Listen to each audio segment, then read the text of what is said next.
Welcome everybody to the 2020 Honda CR-V Sport. The Sport is a new nameplate added on to this mid-cycle refresh for Honda's compact crossover, and I've already experienced this car before and really quite enjoy it, but I'm going to address all of the changes that have come along for the 2020 model year for the inside and the outside, and then recap why I think this is a very good choice of car if you're shopping in this segment. So we'll address the pros and the cons, and then at the end of this video I'll place it in my ranking system to see where it lies in comparison to its competitors. So we're going to talk about the things that I like and that I don't like, and why I think this is still one of the quintessential choices and one of the things you have to experience if you're shopping in this class of car. So the big news with 2020 is the updated exterior looks and a few changes on the inside for the CR-V. On the outside, you'll notice that there's this silver horizontal element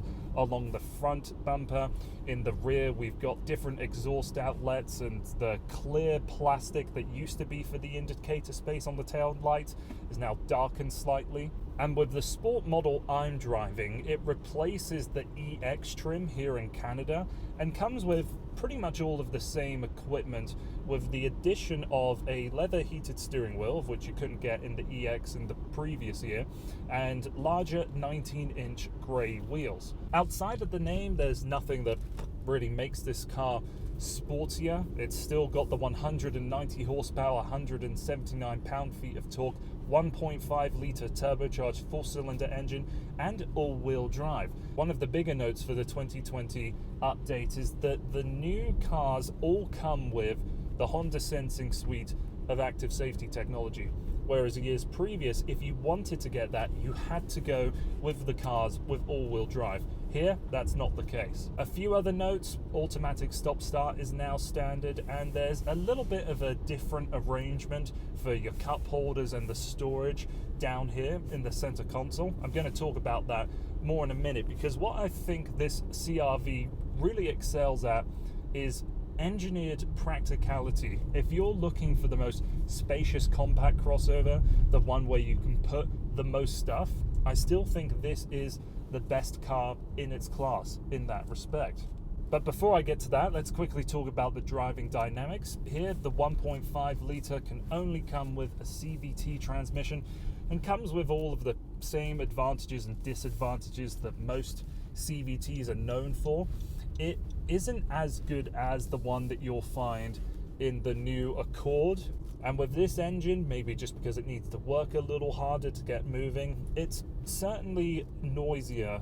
There is still the fake shifting at the top of the red line in this Honda, which will fool some people into thinking that it is a traditional automatic transmission, but in most day-to-day driving, just putzing around this neighborhood here, you'll really feel the characteristics of this CVT.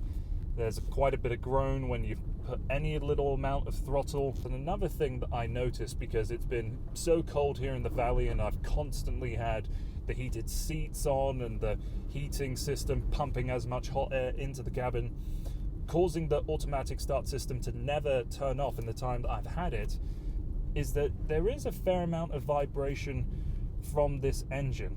I mean, I'm close to giving this car back and the system's never engaged, so I'm sure with it off, all of those issues pan aside. A disappointment with driving is on the highway, the wind noise and the tire noise is certainly above average in this class, but nothing that just listening to your music at regular volume can't drown out. So not the biggest criticism in the world, but if you're looking for the most refined car in this class, I still think it's the Mazda CX-5. So a little more refinement in this car wouldn't go amiss, but outside of that, I think this is still a very pleasurable car to drive. The steering is nicely weighted, and when you're in tight parking situations, it becomes incredibly light and maneuverable.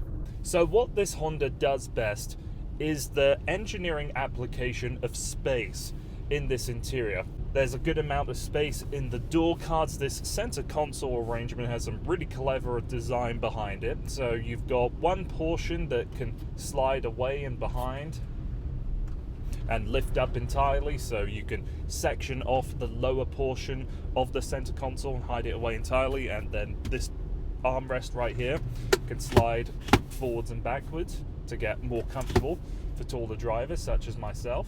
But then with interior comfort as well, I feel like the perfect driving position for a tall person like me is easily found. I've got plenty of knee room, and I like how the interior materials have been used in this vehicle. So along with the seats having the leather and cloth application, a cloth material finds its way over into the door cards and where you would rest your elbow on the door, which has a really interesting design. It's nice to the touch and some proper stitching put into it, so it feels quality and a nice way to add something new to this cabin without just smothering it with soft and hard plastics. I mean, those can still be found easily. Up here we've got the soft molded plastic and the molded stitching, as you can see, and then lower down hard plastics, but nothing out of the ordinary. I think that if this car didn't have a sunroof, it would perhaps feel a bit too dark in here.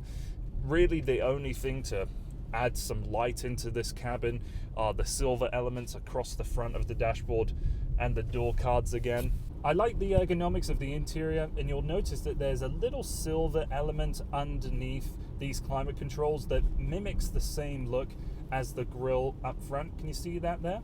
But really interacting with this touch screen, when you go outside of the standard Apple CarPlay and Android Auto, is a few steps behind of the new systems that you'll see in the Accord and the Odyssey, that has a much cleaner interface, looks much higher resolution as well, and this one is, I think, a bit slow to respond. Sitting behind myself is no challenge at all, and with a very flat floor, you could probably fit 3 adults abreast with little to complain about. And you'll see in the centerpiece there's vents and 2 USB outlets. So the CR-V is decent enough to drive, and I actually think it has a really interesting look on the outside.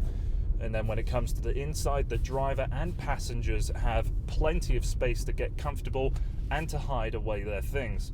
So let's now finish up this video by seeing what the trunk versatility is like and what it would be like if you needed to camp in the back of the Honda CR-V. All right, so another car, another victim of the Camper's Paradise Index. And first, of course, we need to open up the trunk. Not the fastest moving unit in the world, but given just how large this piece is, I think it can be forgiven.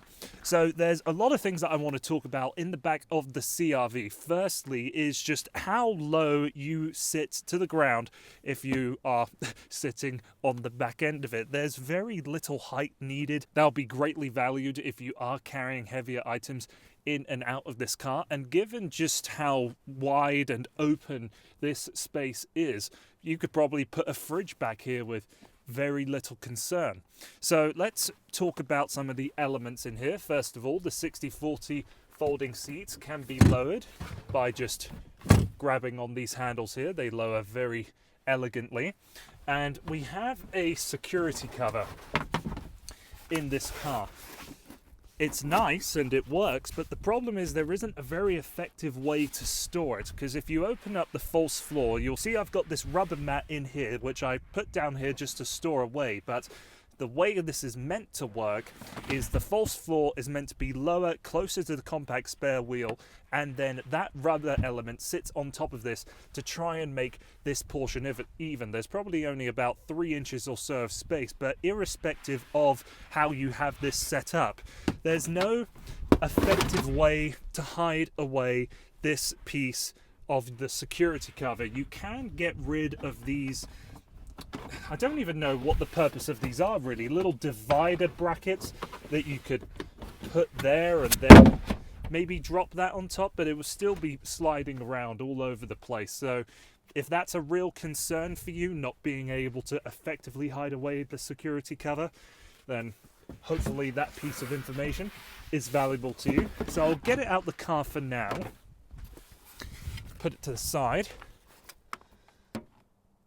so that I can properly get in the back of this thing. And as you'll see with this false floor at its highest level, the floor is totally flat. If I brought it down still, that 3 inches or so would get in the way. So let's lie down and see how comfortable this thing is if you ever needed to camp in the back of it. So back here, there's quite a few things I want to point out. For one, we have the seat belt still attached to the seat down here. So let me fix that problem.